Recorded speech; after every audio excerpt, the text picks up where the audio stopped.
Number 5. Alicia Navarro. In September 2019, Glendale, Arizona became the starting point of Alicia Navarro's enigmatic journey.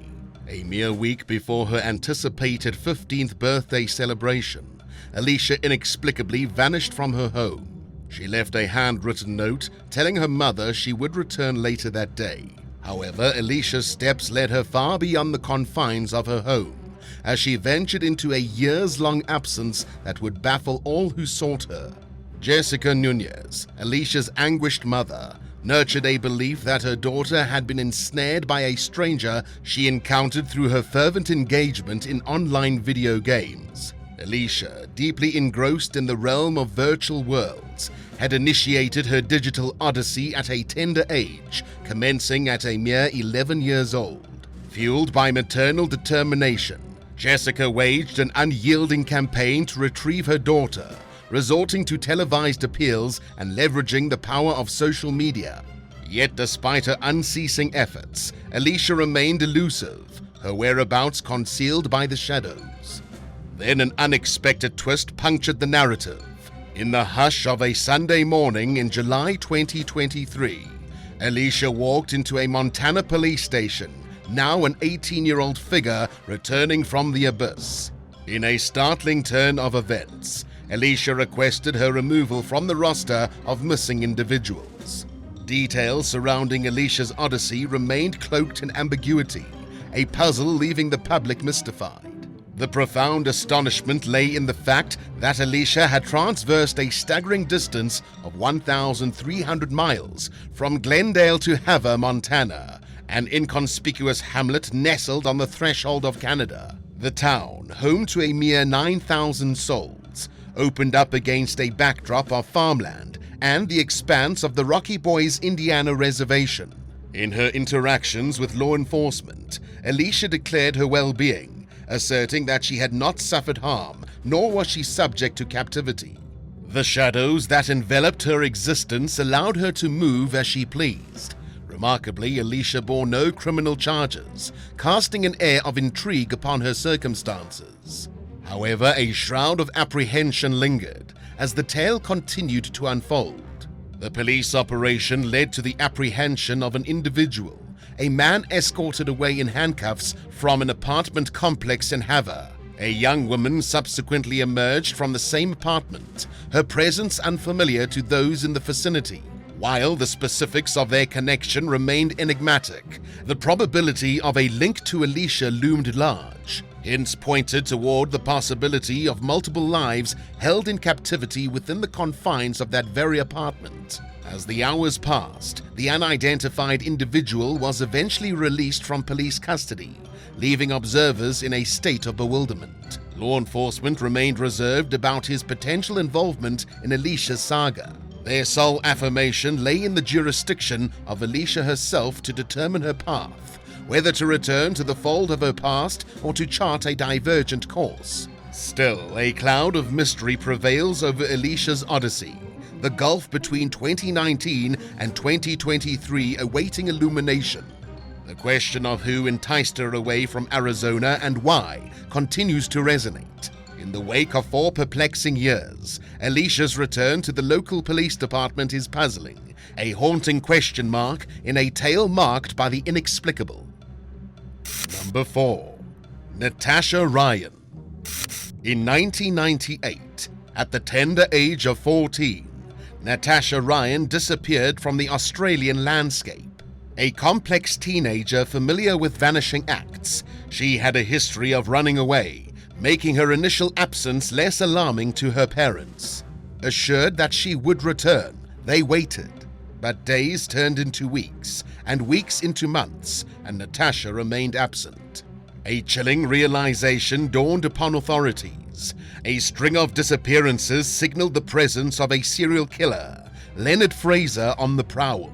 In the span of Natasha's absence, 3 women aged 19 to 39 and a young 9-year-old girl all vanished, becoming Leonard's tragic victims. A textbook psychopath, Leonard had a prior history of violent crimes against women and had alarmingly resumed his heinous acts immediately after being released from prison. On April 22, 1999, he claimed Kira Steinhardt's life, further adding to his gruesome tally. In the 22 years preceding this brutal act, Leonard spent a staggering 20 years behind bars. During a raid on Leonard's residence, investigators unearthed grotesque trophies from his victims, unsettling tokens including hair locks taken from women. His arrest ensued, and a chilling confession unfolded, linking him to 5 murders, including Natasha Ryan's. The other tragic souls were Beverly Lego, Sylvia Benedetti, Kira Steinhardt, and Julie Turner. In 2001, Natasha's grieving family held a somber memorial service on her 17th birthday, fully convinced she had succumbed to one of Australia's most notorious serial killers. However, the courtroom would be stunned by the startling revelation during Leonard's trial in April 2003, a bombshell declaration that Natasha was alive and well. Astonishingly, for 5 years, she had been concealed within a cupboard. In her early years, Natasha's foray into drugs led her to an association with Scott Black, a man in his early 20s. Her first disappearance occurred in July 1998, traced back to her time with Scott at an outdoor music festival. Later, it was discovered that she had been dwelling in a hotel room with him. Though Scott faced abduction charges, they were eventually dropped. The ensuing year saw Natasha continue her hidden life, dwelling with Scott just minutes away from her family home. Operating as a milkman at a dairy factory, Scott managed to conceal the girl, who was thought to have met a tragic fate.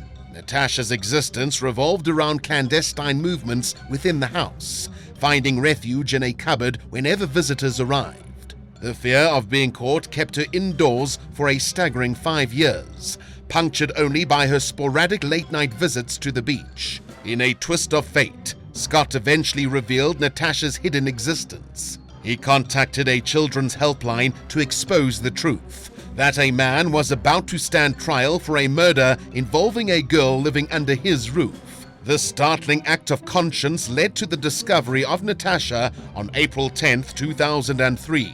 Concealed within the confines of Scott's home, her skin paled from years devoid of sunlight. The aftermath of Natasha's return was rife with drama.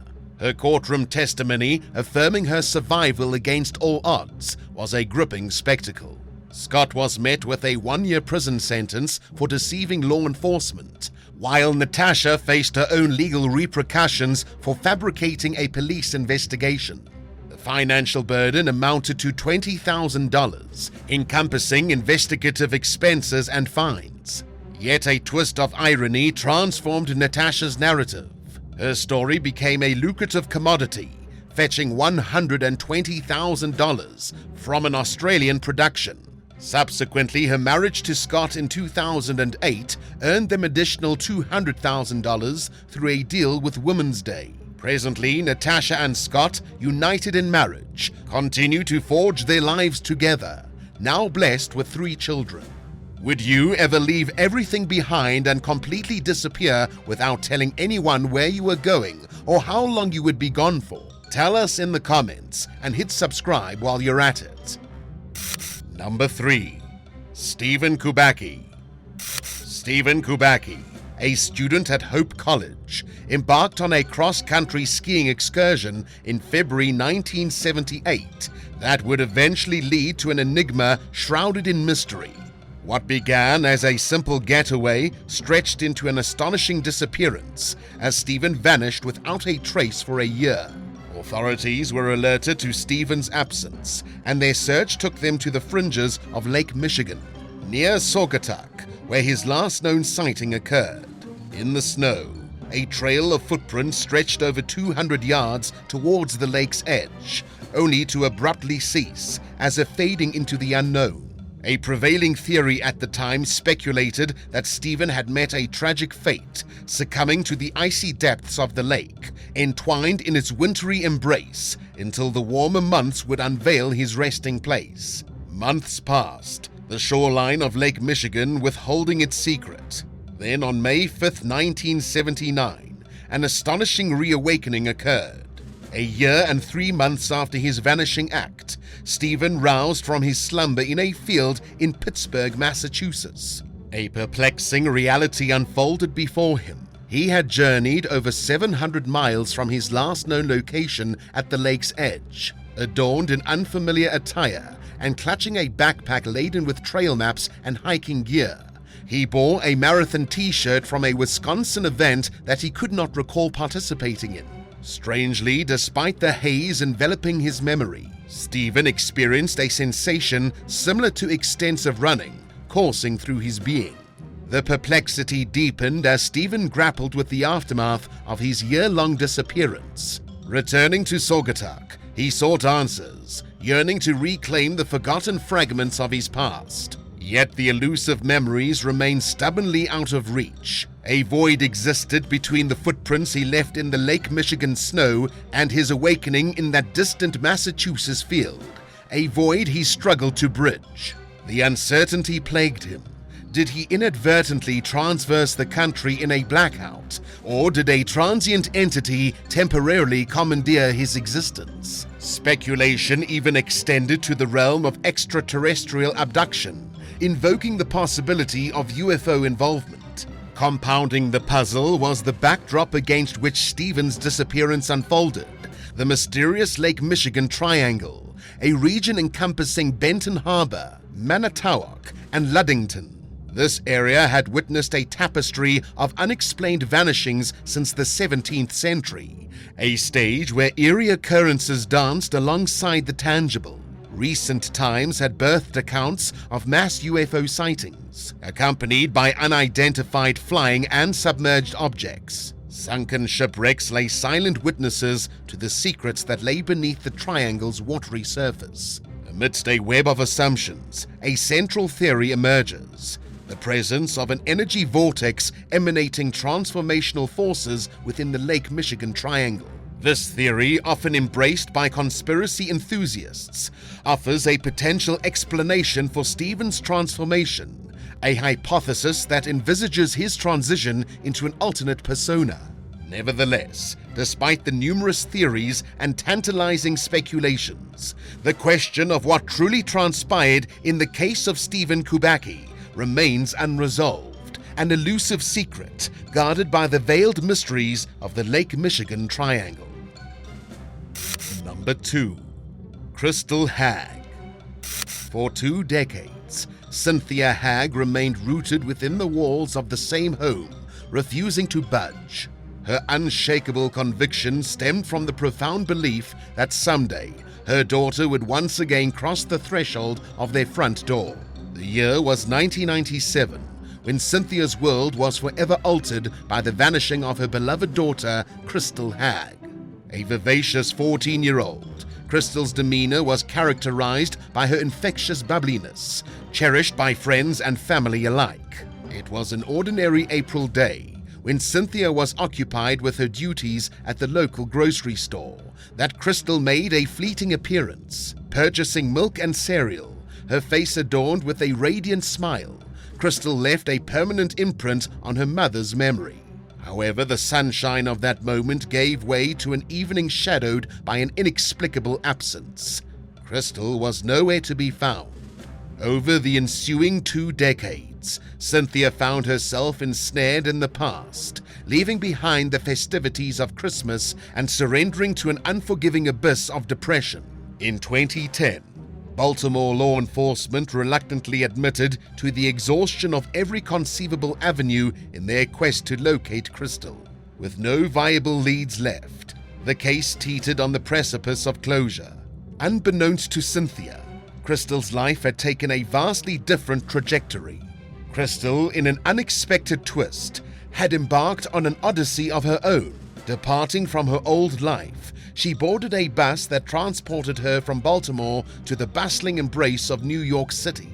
There she initiated a metamorphosis, adopting a new identity, Crystal Saunders, and venturing into uncharted territory.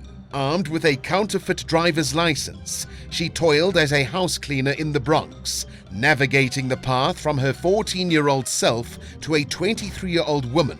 life continued to unfold its mysteries, and Crystal embraced motherhood, welcoming 4 children into her fold before the age of 31. Fluent in Spanish and seamlessly integrated into her new community, Crystal thrived.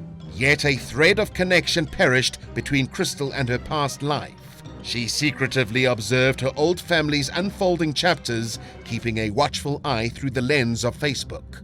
Her mother's enduring heartbreak, spanning 2 decades, was not lost on Crystal. Astonishingly, she held the power to alleviate this agony with a single keystroke, a potential comfort from the profound wounds her absence had inflicted.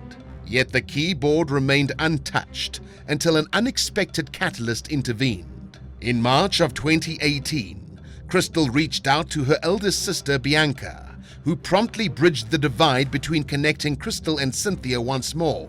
Face to face, mother and daughter were reunited, the long-lost puzzle piece slipping seamlessly back into its rightful place. With the reunion came a revelation, a long-buried truth unveiled by Crystal's voice. The cryptic reasons behind her abrupt disappearance, an agonizing secret concealed for 20 years, finally came to light. Crystal recounted a harrowing tale of abuse endured since her tender age of 9, inflicted by a neighbor. The enormity of her revelation carried a shocking twist. Crystal's belief that her mother might have been complicit in her suffering, a tragic misconception that led her to become a phantom within her own life. In the face of this heart-wrenching truth, Cynthia's enduring faith was juxtaposed against the anguish her daughter had silently endured. A tale of separation, resilience, and reunion emerged, a poignant testament to the strength of a mother's love and the resolute determination of a daughter to escape a shadowed past and rewrite her destiny. Number 1. Captain William Howard Hughes.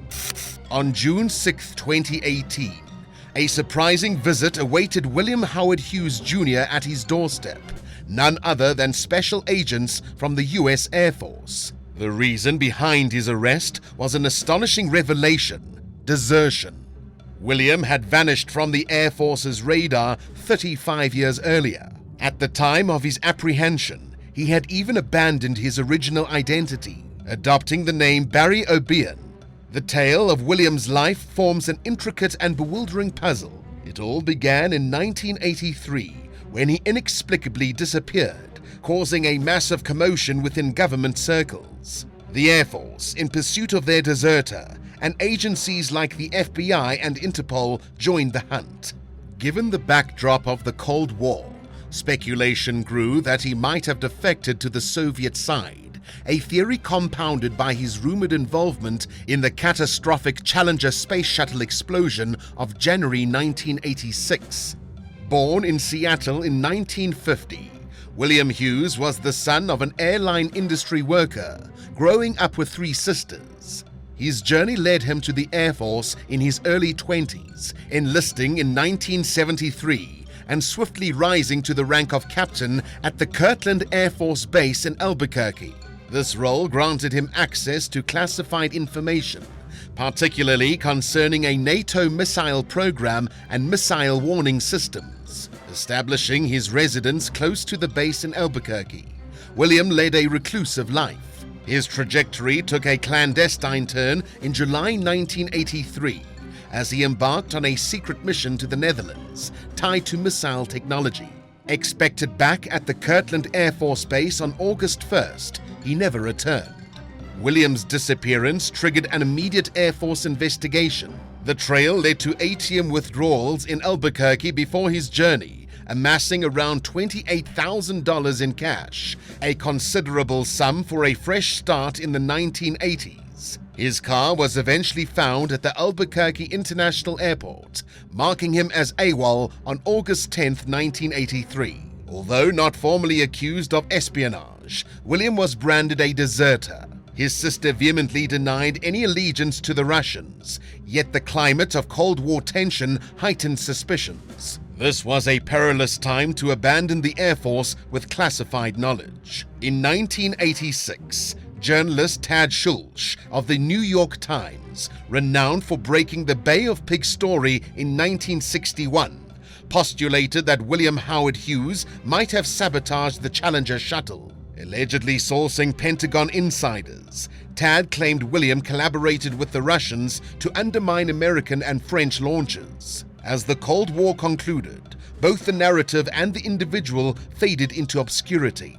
Then, in the early summer of 2018, special agents from the U.S. Department of State arrived in Daly City, investigating passport fraud. The subject of their inquiry, Barry Timothy O'Byrne, aka William Howard Hughes Jr. After 35 years, the figure was found residing with his wife in a modest two-bedroom townhouse near San Francisco.